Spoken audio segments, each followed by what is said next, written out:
आप भी बोलते हो कि हाँ, हमारा भारत देश एक राष्ट्र एक धर्म का होना चाहिए, कभी भी किसी काम के लिए किसी को जात धर्म नहीं पूछना चाहिए। ठीक है। लेकिन जब विवाह की बारी आती है तो उस समय जात पूछते हैं। ये बात तो सही है कि अपनी ही जाति में करना चाहिए, लेकिन इसके पीछे का रीजन क्या है? अब आप तो देखो, ये बातें कहने की नहीं है, फिर भी मेरे को आपके प्रश्न के लिए उदाहरण देकर समझाना पड़ेगा। सामान्य जो गाय की सेवा करते हैं ना, गाय कितने प्रकार की होती हैं आप जानते हैं कुछ? एक गाय होती है जर्सी, एक गाय होती है गिर, एक साहिवाल। तो बेटा जो देसी गाय होती है ना, देसी गाय जो होती है, जैसे हम गिर कहते हैं, गिर गाय, ये प्रजाति है गायों की, गिर गाय, साहिवाल गाय।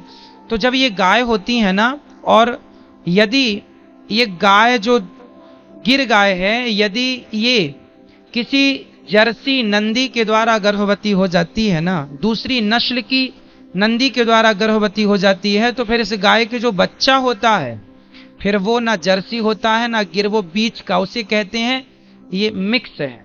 इसलिए कहीं नस्ल ना खराब हो जाए, कहीं वर्ण इसी को हमारे भारत में हमारे ग्रंथों ने वर्ण संकरता कही है।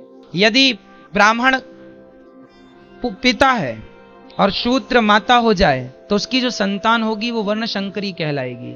अब हिंदू पिता है और मां मुसलमान हो तो वो क्या लिखेगा? मुसलमान के हिंदू, वर्ण संकरता पैदा होगी। फिर जो संतान होगी वो संतान न समाज के लिए हानिकारक होगी। इसलिए ब्राह्मण लड़की है तो लड़का भी ब्राह्मण, क्षत्रिय लड़की है तो लड़का भी क्षत्रिय, वैश्य लड़की है तो लड़का भी। अब आप देखो ना, ये एक्सपेरिमेंट पेड़ पौधों में भी किया जाता है। आप गुलाब का पेड़ लीजिए और गुलाब के संग दूसरी प्रजाति का पेड़ उसको काट के उसमें जोड़ दीजिए, तो उससे जो पेड़ फिर तैयार होगा वो तीसरा बनेगा, ना गुलाब बनेगा ना वो बनेगा जिसको आपने मिश्रण किया था।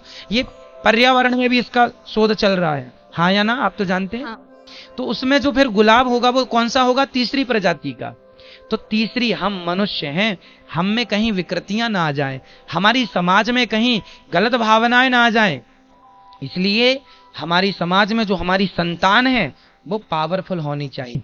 अरे बीज अच्छा होगा तो खेत को भी अच्छा होना चाहिए, अर्थात माता कुलवती है तो पिता भी कुलवान होना चाहिए कुल का, तब तो संतान अच्छी होगी, नहीं तो सब मिक्स हो जाएगा।